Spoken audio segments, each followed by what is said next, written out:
Evening. Thanks for joining us. Authorities this afternoon charging both Jesse Vang and Katrina Bauer directly for the death of Elijah Vue. The boy was just 3 years old when he disappeared from Two Rivers back in February. His mother and her boyfriend were previously charged with child neglect.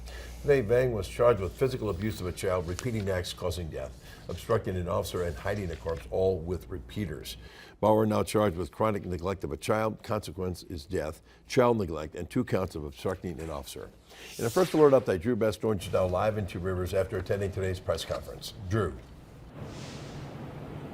Bill and Cammie, the press conference today highlighted all of the Manitowoc County agencies' continued efforts in this death investigation, but it is in the criminal complaint where we see the new disturbing details related to the charges filed against Katrina Bauer and Jesse Vang today. We do want to warn you, some of those details are graphic and may be difficult for some viewers to hear. It is believed Elijah Vue faced psychological and emotional maltreatment as well as physical abuse and neglect. As we've reported before, Bauer told authorities the boy was staying with Vang so he could learn how to be a man. Investigators say the day before the boy was reported missing in February, video shows Vang leaving a suitcase on the ground near St. Vincent de Paul. Police recovered the suitcase and testing revealed the saliva inside was positive for Elijah. The medical examiner's office says Vue's cause of death is homicide by unspecified means. His remains were located last month in a remote area just outside Two Rivers.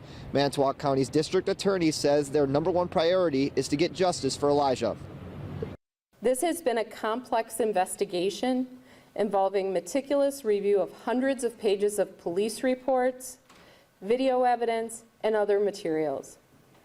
The charges we have filed today reflect that diligent and thorough work. A bail hearing for Vang and Bauer is set to take place in Manitowoc County Court tomorrow afternoon at 12:45 p.m. That is where the bond will be set and future court hearings will be scheduled. Reporting live in Two Rivers, Drew Best, Action 2 News.